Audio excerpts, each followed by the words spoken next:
Chilli powder, ಸಖತ್ ಖಾರ ಬಣ್ಣ ಮತ್ತು ರುಚಿ ಆಚಿ ಚಿಲ್ಲಿ ಪೌಡರ್. ಅಧಿವೇಶನದ ನಂತರ ಸಂಪುಟ ಪುನಾರಚನೆ ಆಗತ್ತೆ, ಸಿಎಂ ಅವರೇ ಹೇಳಿದ್ದಾರೆ. ವರಿಷ್ಠರು ಅನುಮತಿ ಕೊಟ್ಟಿದೆ. ಬಾಗಲಕೋಟೆಯಲ್ಲಿ ಶಾಸಕ ವಿಜಯಾನಂದ ಕಾಶಪ್ಪನವರು ಈ ಸ್ಟೇಟ್ಮೆಂಟ್ ಕೊಟ್ಟಿರೋದು. ಸಿಎಂ ಡಿಸಿಎಂ ಮುಂದೆ ನಮ್ಮ ಬೇಡಿಕೆ ಇಟ್ಟಿದ್ದೇವೆ, ಯಾರನ್ನು ಮಾಡಿದ್ರೆ ಯೋಗ್ಯ ಅಂತ ಅವರು ತೀರ್ಮಾನಿಸ್ತಾರೆ. ಈ ಬಾರಿ ಸಂಪುಟದಲ್ಲಿ ಅವಕಾಶ ಸಿಕ್ಕೇ ಸಿಗುತ್ತೆ ಎಂಬ ವಿಶ್ವಾಸ ಇದೆ. ಬಾಗಲಕೋಟೆಯಲ್ಲಿ ಶಾಸಕ ವಿಜಯಾನಂದ ಕಾಶಪ್ಪನವರು ಈ ಸ್ಟೇಟ್ಮೆಂಟ್ ಅನ್ನು ಕೊಟ್ಟಿದ್ದಾರೆ. ಸಿಎಂ ಡಿಸಿಎಂ ಇಬ್ರು ಮುಂದೆನೂ ನಮ್ಮ ಬೇಡಿಕೆ ಇಟ್ಟಿದ್ದೀವಿ, ಅವ್ರಿಗೆ ಗೊತ್ತು ಯಾರನ್ನ ಆಯ್ಕೆ ಮಾಡಬೇಕು, ಯಾರು ಯೋಗ್ಯ ಅಂತ ಅವರು ತೀರ್ಮಾನಿಸ್ತಾರೆ ಅನ್ನೋ ಸ್ಟೇಟ್ಮೆಂಟ್ ಅನ್ನ ಕೊಟ್ಟಿದ್ದಾರೆ. ಈ ಬಾರಿ ಸಂಪುಟದಲ್ಲಿ ನಂಗೆ ಅವಕಾಶ ಸಿಕ್ಕೇ ಸಿಗುತ್ತೆ ಅನ್ನುವಂಥ ವಿಶ್ವಾಸ ಇದೆ ಅನ್ನುವಂಥ ವಿಶ್ವಾಸದ ಮಾತುಗಳನ್ನ ಆಡಿದ್ದಾರೆ. ಅವರೇ ಹೇಳಿದಾರಲ್ಲ ಮಾಡಬೇಕು ಅಂತ. ಬಹುತೇಕ ಈ ಅಧಿವೇಶನ ನಂತರ ಸಚಿವ ಸಂಪುಟ ಆಗ್ತದೆ.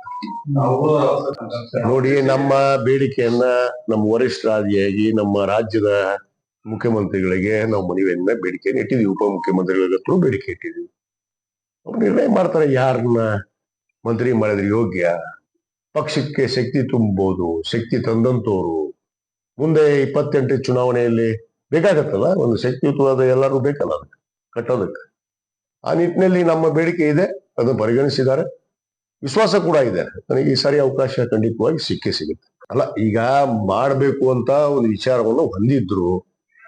ಇವತ್ತು ನಮ್ಮ ಮುಖ್ಯಮಂತ್ರಿಗಳು ಅದನ್ನ ಈಗ ಅಧಿವೇಶನ ಬೇರೆ ಕರೆದು ಬಿಟ್ಟಿದ್ರಲ್ಲ, ಈಗ ಅಲ್ಲಿ ಸಮಸ್ಯೆಗಳಾಗ್ತಾವ. ಯಾವ ಮಂತ್ರಿಗಳು ಈಗ ಹಲವಾರು ಸಮಸ್ಯೆಗಳು ಇದಾವ ರಾಜ್ಯದಲ್ಲಿ. ಅದು ವಿಶೇಷವಾಗಿ ಉತ್ತರ ಕರ್ನಾಟಕದಲ್ಲಿ ಉತ್ತರ ಕರ್ನಾಟಕದ ಬಗ್ಗೆ ಚಿಂತನೆ ನಡೀತಾ. ಅಲ್ಲಿ ಉತ್ತರ ಕೊಡಕ್ ಮಂತ್ರಿಗಳು ಬೇಕೇ ಬೇಕಲ್ಲ. ಈ ಹೊಸ ಮಂತ್ರಿ ಮಾಡಿದ್ರೆ ಹೊಸ ಮಂತ್ರಿಗಳು ಉತ್ತರ ಕೊಡೋದಕ್ಕೆ ಕಷ್ಟ ಆಗುತ್ತೆ. ಯಾಕಂದ್ರೆ ಈಗ ಇರುವಂತ ಮಂತ್ರಿಗಳು ಇನ್ನೇನು ಆಗಿದೆ ಅನ್ನೋದ್ರ ಬಗ್ಗೆ ಅವ್ರಿಗೆ ಅನುಭವ ಇರುತ್ತೆ. ಆ ನಿಟ್ಟಿನಲ್ಲಿ ಈಗ ಅಧಿವೇಶನ ಮುಗಿದ ಮೇಲೆ ಮಾಡ್ಬೇಕು ಅನ್ನೋ ಚಿಂತನೆ ಇದೆ. ಅದ್ರ ಬಗ್ಗೆ ನನಗೆ ಮಾಹಿತಿ ಇಲ್ಲ. ಅದ್ರ ಬಗ್ಗೆ ಯಾವುದೇ ನನಗೆ ಮಾಹಿತಿ ಇಲ್ಲ. ಅದ್ರ ಅಷ್ಟು ದೊಡ್ಡವಲ್ಲ ಅಂತ ಹೇಳ್ಬಿಟ್ಟಿದ್ದೀನಿ ನಾನು. ನನ್ನ ಮಟ್ಟದಾಗ ನಾನು ಮಂತ್ರಿ ಆಗ್ಬೇಕು ಅನ್ನೋದು ಒಂದೇ ಕೇಳಾವ. ನೋಡ್ರಿ, 12ನೇ ಶತಮಾನದಲ್ಲಿ ಅಣ್ಣ ಬಸವಣ್ಣವರು ಹೇಳಿದ, ನುಡಿದಂತೆ ನಡಿ, ಇಲ್ಲ ಇದೇ ಜನ್ಮ ಕಡಿ. ಸಹಜವಾಗಿ ಇಂತಹ ವಚನಗಳಿದಾವ. ಆ ರೀತಿ ನಡ್ಕೊಳ್ಳುವಂತ ಒಂದು ಮನಸ್ಥಿತಿ ನಂದು ಅಂತ ಅನ್ನೋ ಭಾವನೆಯನ್ನು ವ್ಯಕ್ತಪಡಿಸ ತಪ್ಪೇನಿತ್ತು. ಅವ್ರ ಬಗ್ಗೆ ವ್ಯಕ್ತಪಡಿಸ್ಕೊಂಡ್ರ. ಅವ್ರು ತಮ್ಮ ಟ್ವಿಟರ್ ಅಲ್ಲಿ ಹಾಕೊಂಡ್ರೆ ಹೆಸರು ಹಾಕ್ಯಾರನು ನಡೆದಿಲ್ಲ ಯಾರು ಅಂತೇಳಿ, ಏನು ಹಾಕಿಲ್ಲಲ್ಲ.